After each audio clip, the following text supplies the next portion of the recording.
और मैंने मैकेनिक्स जो है इससे स्टार्ट करा है क्योंकि बहुत इंपॉर्टेंट रखता है, और इससे पहले 2 चैप्टर है आपके फिजिकल वर्ल्ड जो कि एग्जामिनेशन पॉइंट ऑफ व्यू से बिल्कुल भी इंपॉर्टेंस नहीं रखता, उसमें चीजें बताई गई हैं। अगर आपके पास एनसीईआरटी बुक है तो आप थ्योरी उससे पढ़ सकते हैं। उसमें बताई गई है फिजिक्स क्या है, किन चीजों पे फिजिक्स को एक्सप्लेन किया गया है, किन 5 चीजों से किया गया है एक्सप्लेन।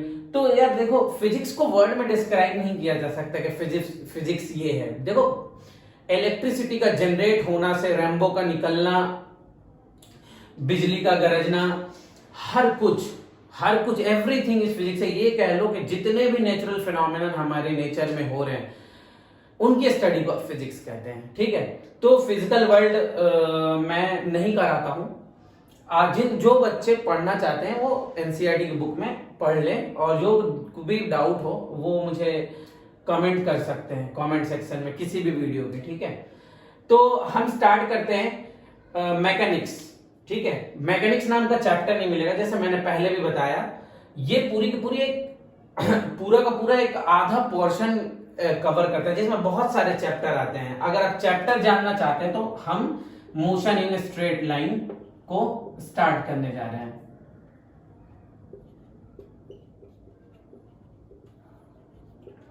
इसको फिजिक्स के लैंग्वेज में रेक्टिलिनियर मोशन भी बोलते हैं। चलिए तो स्टार्ट करते हैं। मैकेनिक्स क्या होता है? ये फिजिक्स का वो ब्रांच है जो स्टडी ऑफ मोशन के साथ डील करता है। कोई भी ऑब्जेक्ट है, मोशन में है, तो उसकी स्टडी के बारे में डील करता है। कौन सा फिजिक्स का ब्रांच? मैकेनिक्स 2 तरीके का आगे फर्दर डिवाइड हो गया है, काइनेमेटिक्स, डायनामिक्स। ये इससे वर्ड्स पे जाऊं इससे पहले मैं आपको पहले एक्सप्लेन कर देता हूं काइनेमेटिक्स और डायनामिक्स। काइनेमेटिक्स भी स्टडी ऑफ मोशन है और ये भी स्टडी ऑफ मोशन है, लेकिन ये कॉज नहीं बताता है। जैसे आपको मैंने बोल दिया ये ब्लॉक मूव कर रही है स्पीड 5 मीटर पर सेकेंड से, तो आपको इसके बारे में स्टडी करना है। ठीक है, बट डायनेमिक्स जब आप पढ़ेंगे ना तो इसमें इसका कॉज बताया जाएगा कि इस पे लगी है फोर्स, ठीक है, तब इससे प्रोड्यूस हुआ एक्सेलरेशन, देन ये एक्सेलरेशन इसको रेस्ट से मोशन में लेके आया है। तो दोनों स्टडी ऑफ मोशन ही है, बट इसमें आप कॉज ऑफ मोशन को भी पढ़ते हैं कि किस वजह से उसका स्टेट चेंज हुआ। स्टेट मतलब यूपी से बिहार नहीं, स्टेट मतलब अगर रेस्ट में था तो मोशन में कैसे आ गया, अगर कांस्टेंट वेलोसिटी से चल रहा था या यूनिफॉर्म वेलोसिटी से चल रहा था तो ये एक्सेलरेट कैसे करने लगा। तो ये कॉज के साथ पढ़ते हैं, और इसमें सिर्फ हम मोशन में है तो कितने देर में कहां पहुंचा, कितने देर में कवर कर पाएगा, या यहां तक यहां पहुंचने में कितना टाइम लगेगा, इसके बारे में हम स्टडी करते हैं काइनेमेटिक्स में। Without knowing the cause of motion of object, इसके कॉज के बारे में हमको कोई लेना देना नहीं होता। वही लिखा भी, study of motion of object without taking into account the cause of their motion. ये क्यों चला इसके बारे में हमको नहीं जानना है, हमें बस वेलोसिटी दी जाएगी, टाइम निकालना होगा, या कितना दूर चल गया है, तो इस वेलोसिटी से चल रहा है तो इतने देर में, इन सब के बारे में डील करना है। While dynamics is what? Study of object in motion. Motion की स्टडी होती है, लेकिन cause of their change of state, इसका स्टेट चेंज हो रहा है। जैसे कांस्टेंट वेलोसिटी से चल रही थी तो एक्सेलरेट हो गया, या रेस्ट पे है तो चलने लगा, इसका कॉज क्या है उसके बारे में भी ये डील करते हुए चलता है। ठीक है, मतलब इसमें हम फोर्सेस वगैरह भी पढ़ते हैं। ठीक है, तो ये काइनेमेटिक्स है और ये डायनामिक्स है, तो ये हम आगे पढ़ेंगे। ठीक है, फोर्सेस में और एनएलएम मतलब न्यूटन्स लॉ ऑफ मोशन में, ये आगे पढ़ेंगे। अभी की चीज ये है हमको पढ़ना है, इसमें मोशन इन स्ट्रेट लाइन होता है, मोशन इन प्लेन होता है, प्रोजेक्टाइल मोशन होता है। प्रोजेक्टाइल मोशन ही मोशन इन प्लेन है। ठीक है, तो हम स्टार्ट करते हैं काइनेमेटिक्स से। काइनेमेटिक्स पता लग गया आपको कि ये मोशन ऑफ ऑब्जेक्ट के बारे में ही बताता है, लेकिन उनके कॉज के बारे में नहीं बताता कि ये मोशन में क्यों आए हैं। ठीक है,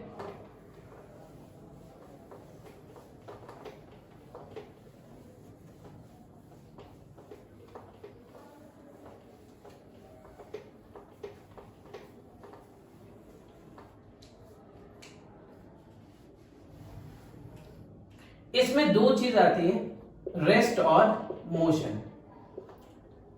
रेस्ट क्या होता है? अगर मान लीजिए यहां पे कोई ऑब्जेक्ट है, ठीक है, आपने इसको t इक्वल टू 0 पे देखा है, यहां पे ऑब्जर्वर है, फिर ये observer t equal to 10 second पे भी देखता है, तो यही है।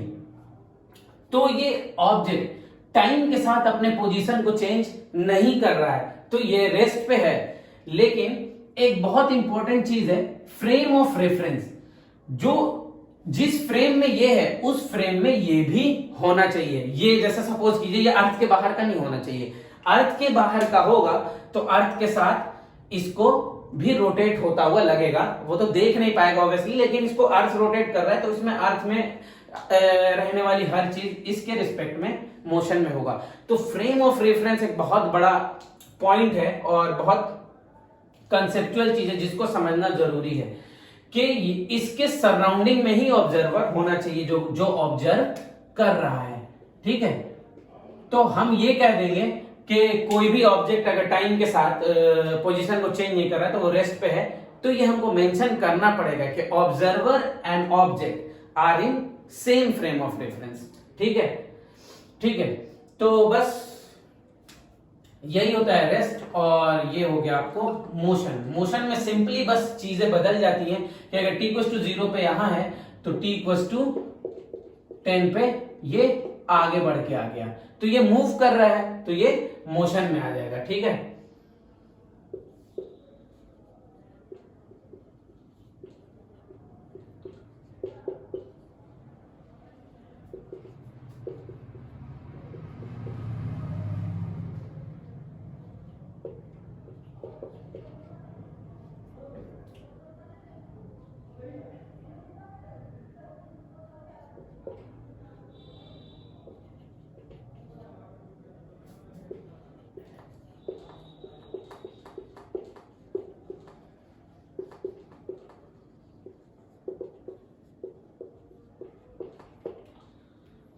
वीडियो ज्यादा लंबी नहीं हो इसलिए हमें टाइम भी बचाना है।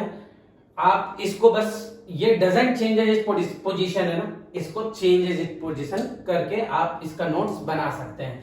मोशन में क्या हो जाएगा, anything changes its position with respect to time with an observer on same frame of reference. Observer same frame of reference पे होना चाहिए। और रेस्ट में क्या करेंगे, कोई भी चीज जो अपनी पोजीशन को नहीं चेंज करती है और ऑब्जर्वर ऑब्वियसली सेम फ्रेम में होना चाहिए। मतलब अगर अर्थ में कोई चीज है तो वो अर्थ के बाहर का नहीं होना चाहिए। अगर ट्रेन में आप बैठे ऑब्जर्व कर रहे हैं तो ट्रेन के बाहर की चीजों को ऑब्जर्व नहीं कर पाइएगा, क्योंकि आप ट्रेन में बैठे हो तो आपको जो ग्राउंड है वो तो चलती हुई दिख रही है जितने स्पीड से ट्रेन है, तो आपको सेम फ्रेम ऑफ रेफरेंस में होना जरूरी है आपको बताने के लिए। अगर आप ट्रेन में बैठोगे तो आपको चीजें चलती हुई दिखती हैं, जैसे आप कई बार देखते होगे कि दूसरी ट्रेन रुकी हुई होती है लेकिन लगती है कि चल रही है, ठीक है, तो वहां से तो आप ऑब्जर्व नहीं कर पा रहे हो। तो ऑब्जर्व करने के लिए सेम फ्रेम ऑफ रेफरेंस में होना जरूरी है। आप अगर उस ट्रेन में बैठेंगे तो इजीली बता सकते हैं कि हाँ ये ट्रेन रुकी है या चल रही है, ठीक है। तो मोशन को भी यही लिखेंगे कि एनीथिंग चेंजेस इट्स पोजीशन, कोई भी चीज अपने पोजीशन को चेंज कर रही है टाइम के हिसाब से with an observer in same frame of reference, तो उस चीज को हम बोलेंगे वो मोशन में है। तो ये रेस्ट और मोशन क्लियर है।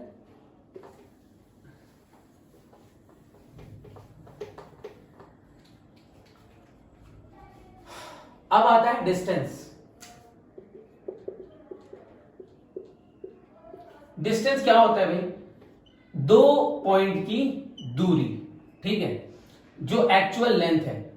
जैसे मान लीजिए ए से बी आपको जाना है, ऐसे रास्ता है, ऐसे रास्ता है, ऐसे रास्ता है, ऐसे रास्ता है, तो ये रहा ए से बी।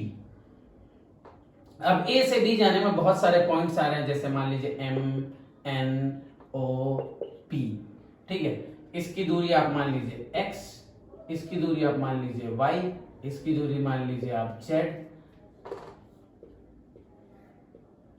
इसकी दूरी आप मान लीजिए स्मॉल a, इसकी दूरी आप मान लीजिए स्मॉल b।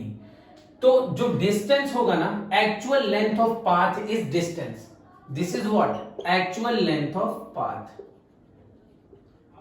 रास्ते की जो एक्चुअल लेंथ होती है ना, दैट इज डिस्टेंस। तो ए बी की कोई अगर लेंथ पूछेगा तो आप कैसे बताएंगे, यहां से यहां x, यहां से यहां y, n से लेके o z, ओ से लेके पी ए, पी से लेके B small B, this is your distance. तो एक्चुअल लेंथ जो होता है पाथ का वो मेरा डिस्टेंस होता है, और लेंथ की यूनिट यानी डिस्टेंस की यूनिट, तो यूनिट ऑफ डिस्टेंस क्या हो जाएगा, मीटर।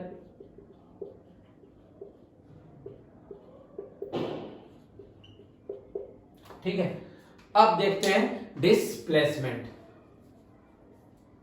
और एक चीज मैं आपको बता दूं, it is a scalar quantity.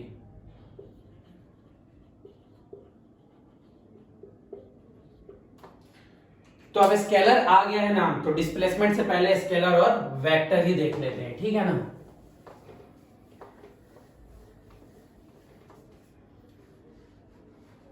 ये फिजिकल क्वांटिटीज है, एक स्केलर है,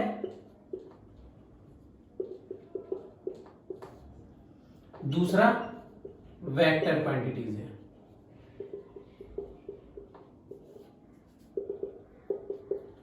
इसको हम लिखेंगे the quantity having magnitude as well as direction, sorry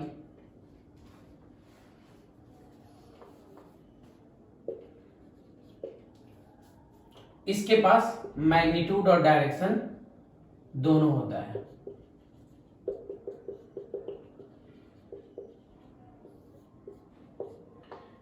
ये ऐसी क्वांटिटी है जिसमें मैग्नीट्यूड सिर्फ होता है, स्केलर होता है वो, और वेक्टर क्वांटिटी ऐसी क्वांटिटी होती है जिसमें मैग्नीट्यूड प्लस डायरेक्शन दोनों होता है। आइए एक एग्जांपल लेके देखते हैं। जैसे एक कोई क्वांटिटी मास होती है, जैसे 5 kg 20 kg, तो आप कभी भी कहीं जाते हो, जैसे चावल लेने जा रहे हो, तो आप कहते हो कि 5 kg चावल मुझे नॉर्थ में दीजिए या मुझे साउथ में दीजिए, नहीं ना, आप सिर्फ क्या बताते हो, मैग्नीट्यूड 5 kg मुझे चावल चाहिए। तो मास कौन सी क्वांटिटी हो गई, स्केलर, क्योंकि इसके पास सिर्फ मैग्नीट्यूड है।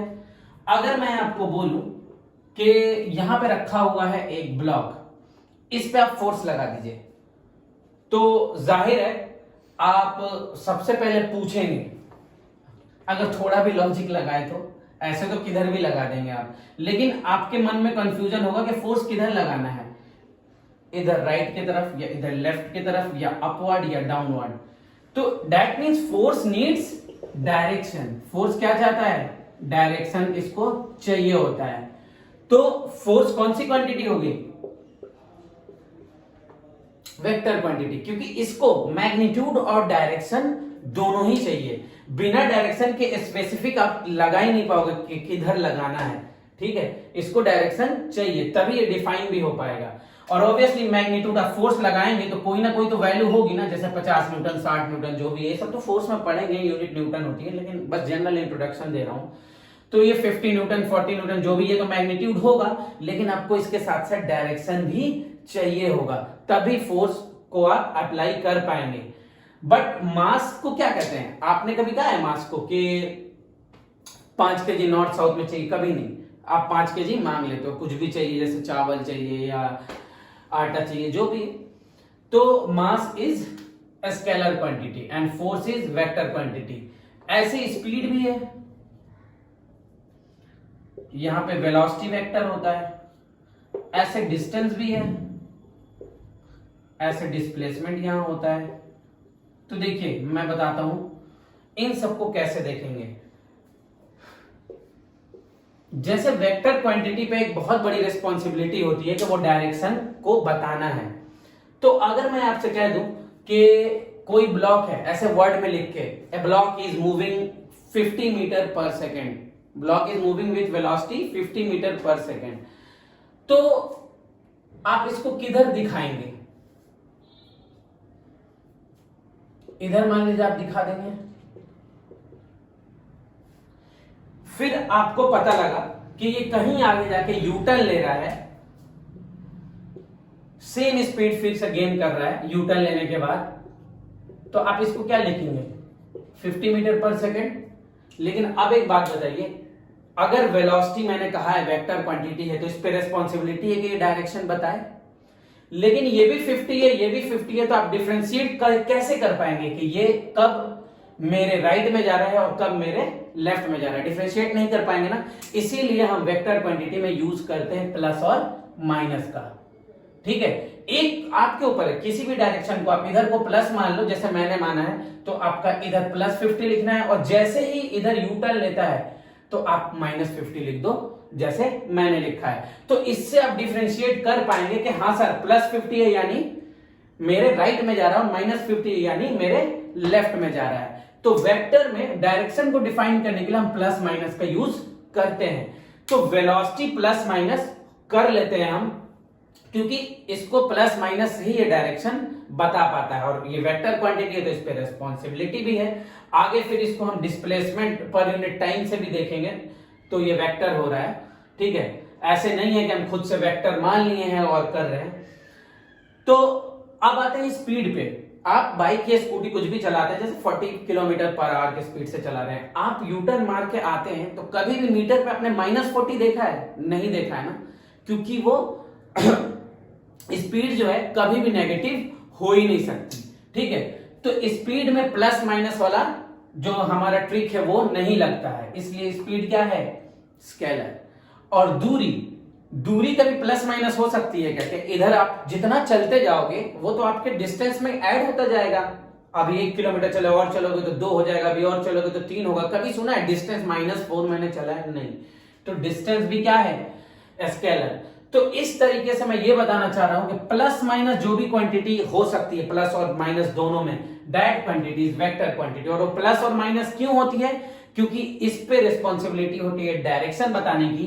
तो जैसे ही आप एक डायरेक्शन प्लस मानते हैं, दूसरा डायरेक्शन बाय डिफॉल्ट माइनस हो जाता है। ठीक है, तो ये और भी बहुत सारी क्वांटिटी है, कितना ही देखें। तो स्केलर में आप मास, स्पीड, डिस्टेंस, और इसमें फोर्स, वेलोसिटी और डिस्प्लेसमेंट, ये वेक्टर क्वांटिटी और ये स्केलर क्वांटिटी है। चलिए आगे बढ़ते हैं।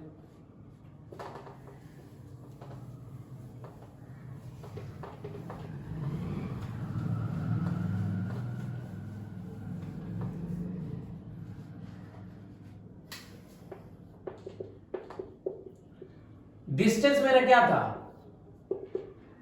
लेंथ ऑफ पाथ, चाहे लेंथ पाथ कैसा भी हो, बट डिस्प्लेसमेंट पता है क्या होता है? Shortest distance between final and initial point. Shortest distance between final and initial point.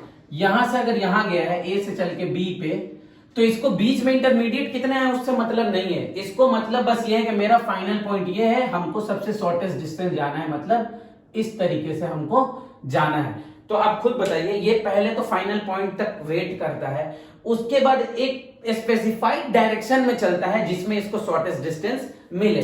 तो ये डायरेक्टेड है ना, तो डायरेक्शन जाहिर सी बात है, स्पेसिफाइड डायरेक्शन में ये जा रहा है, इसको डायरेक्शन की जरूरत है, तो ये क्या हो जाएगा? डायरेक्शन की जरूरत है, मतलब वेक्टर क्वांटिटी। और डिस्प्लेसमेंट तो कुछ ना कुछ होता ही है, जीरो भी होता है, ऐसा नहीं है, तो जीरो इज ऑल्सो मैग्नीट्यूड। तो ये वेक्टर क्वांटिटी हो गई। और चूंकि ये भी लेंथ ही है, मतलब यहां से यहां तक जाएंगे तो शॉर्टेस्ट डिस्टेंस है, तो है तो लेंथ ही ना, तो इसकी भी यूनिट क्या होगी? Metre.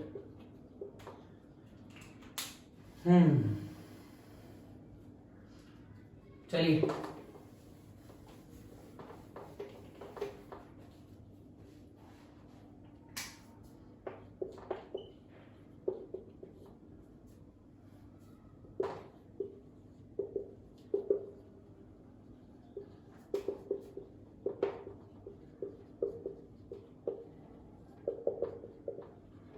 Rate of change of distance per unit time.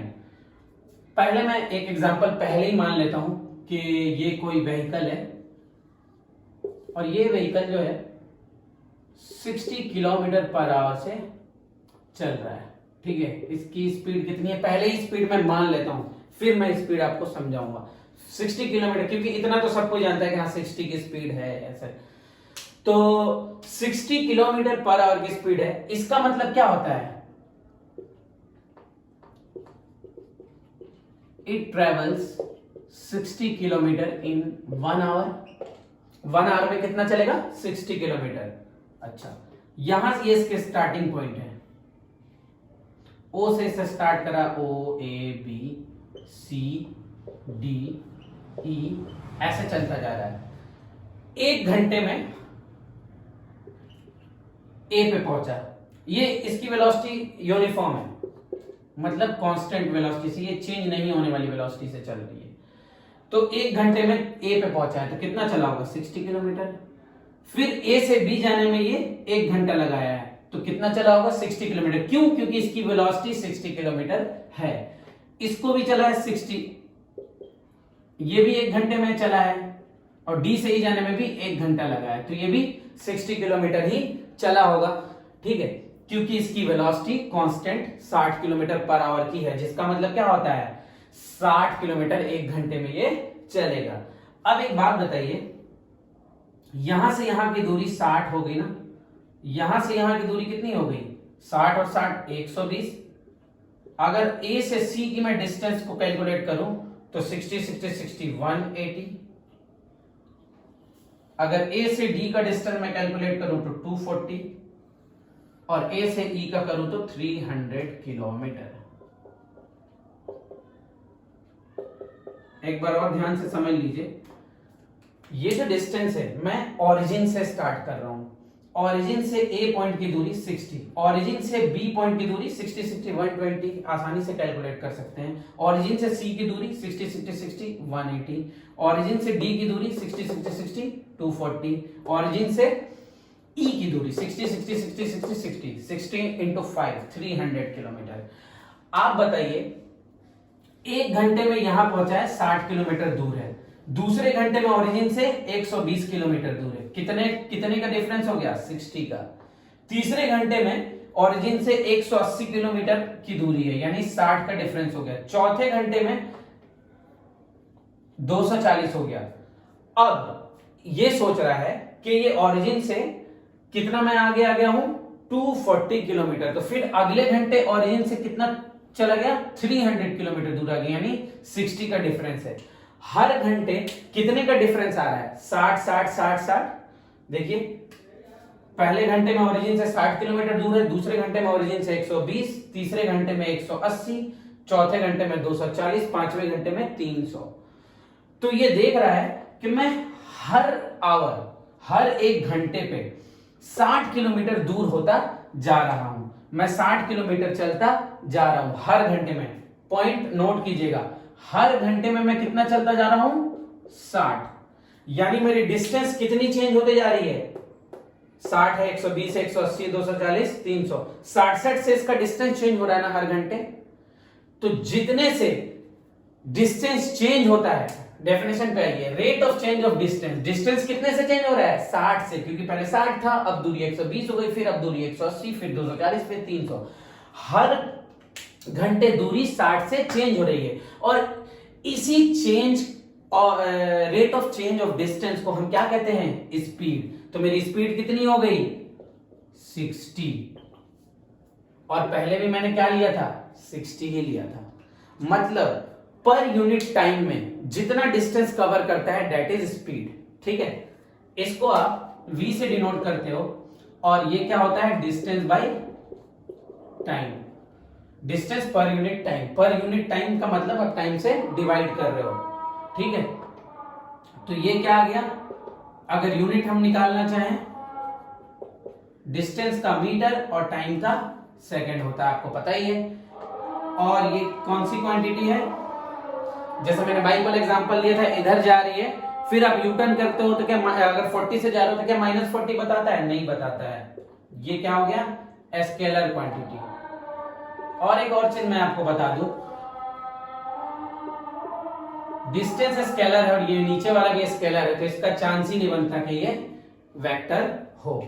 ठीक है, एक बार फिर से जरा ध्यान से समझ लीजिए किस रेट से डिस्टेंस चेंज हो रहा है, तभी आप इस डेफिनेशन को समझेंगे। Rate of change of distance, जिस रेट से डिस्टेंस चेंज हो रहा है, डिस्टेंस 60 है, फिर 120 हुआ, फिर 180 हुआ। अभी आप लोग 10th में पढ़ के आए ना एपी, वैसा नहीं दिख रहा है क्या आपको 60 120 180 240 चेंजेस कितने के हो रहे हैं 60 के हो रहे हैं ना डिस्टेंस में। तो डिस्टेंस में चेंजेस 60 के हो रहे हैं, यही चेंज तो मेरी स्पीड होती है, यानी स्पीड भी क्या हो गई 60। आई बात समझ में? चलिए आगे देखते हैं वेलोसिटी।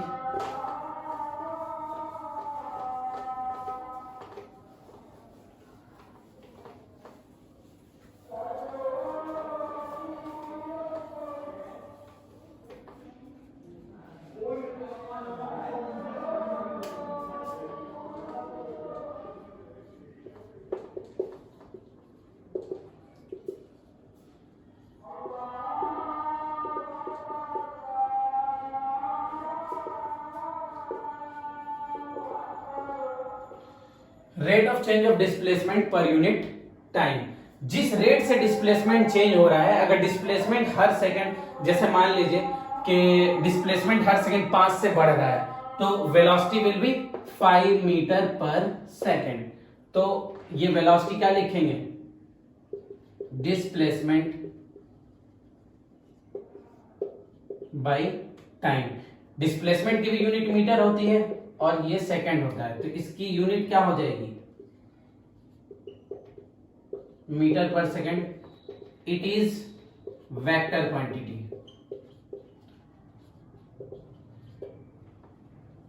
मैंने आपको उस वक्त भी बोला था कि वेलोसिटी को आप ऐसे ही मान मत लीजिए कि इधर जाएगा और इधर आएगा तो माइनस हो जाएगा, इसलिए प्लस माइनस होता है, तो ये वेक्टर क्वांटिटी है। ऐसे ही नहीं मानना है। आप देखिए डिस्प्लेसमेंट वेक्टर क्वांटिटी है क्योंकि ये डायरेक्शन पे वेल डायरेक्टेड होता है, इसको फाइनल पॉइंट पे ही जाना होता है, शॉर्टेस्ट डिस्टेंस से जाना होता है, तो ये वेक्टर है। वेक्टर और ये तो स्केलर है, एक न्यूमेरिकल वैल्यू देगा, तो इट विल बी, इस वजह से वेलोसिटी क्या है आपको यहां पे मिल रही है, जो वेक्टर क्वांटिटी मिल रही है। और वेलोसिटी वेक्टर क्वांटिटी है तो ये उस चीज को जरूर फॉलो करेगा कि एक डायरेक्शन जब पॉजिटिव हो गया तो दूसरा वाला बाय डिफॉल्ट है कि नेगेटिव हो जाएगा। ठीक है,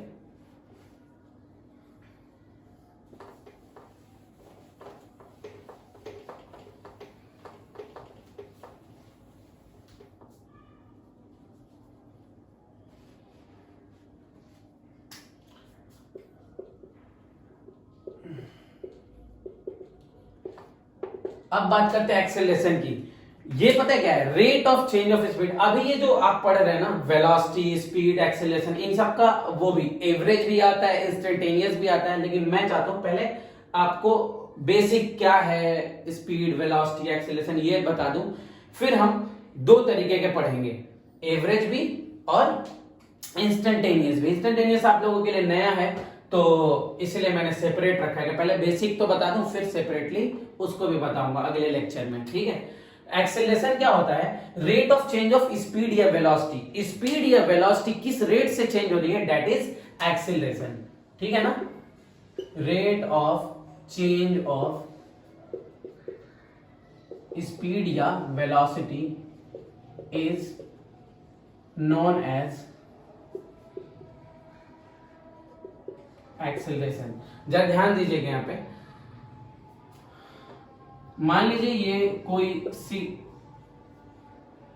गाड़ी है, वैन है, इसकी वेलोसिटी पहले है 5 मीटर पर सेकेंड। ठीक है, t=0 पे आपने इसे देखा है, t=10 सेकेंड पे, या किसी और आदमी ने देखा है, आपको बता रहा है कि मैंने अभी देखा है और वो 55 मीटर पर सेकेंड की स्पीड से जा रही थी, हालांकि बहुत ज्यादा है, तो 55 मीटर पर सेकेंड की वेलोसिटी से ये जा रही थी। तो आप एक्सेलरेशन कैसे कैलकुलेट करेंगे? Rate of change of speed. Rate की बात जहां आती है ना, तो हम टाइम से डिवाइड करते हैं। ठीक है, या change in velocity per unit time आप कह दीजिए। ठीक है, तो भी आप टाइम से डिवाइड करेंगे। तो रेट निकालने के लिए, रेट का मतलब क्या? जैसे आप रेट पूछते हो किसी भी चीज की, रेट का मतलब होता है कि पर यूनिट कितना लग रहा है, या यहां बात करें तो पर यूनिट कितना चेंज हो रहा है। तो आप अगर चेंज की बात करें तो 55 से 5 हुआ है और टाइम कितना लगा? 0 से 10 यानी 10 सेकेंड। चेंज कितना हुआ? 50/10, कितना आ गया? 5। ये आपका एक्सेलरेशन हो गया। ठीक है, तो जिस रेट से वेलोसिटी चेंज हो रही है, मतलब ये तो हो गया चेंज। अगर इसकी बात मैं करूं तो ये फाइनल वेलोसिटी हो गया आगे अभी हम इक्वेशन ऑफ मोशन में देखेंगे। और ये इनिशियल वेलोसिटी हो गया। तो अगर मैं चेंज की बात करूं तो final minus initial will be change, और रेट ऑफ चेंज की बात करूं तो ये टी से डिवाइड हो जाएगा, तभी तो पर यूनिट कितना चेंज हो रहा है ये बताएगा। ये v माइनस यू आपको बता रहा है कि आपका 50 का चेंज हुआ है, 50 मीटर पर सेकंड चेंज आया है, मतलब इतना वेलोसिटी बढ़ गया है। लेकिन रेट का मतलब क्या होता है कि पर सेकंड कितना बढ़ा है ये बताएगा, तो उसके लिए आपको टाइम से डिवाइड करना पड़ेगा। तो ये आ गया आपका एक्सेस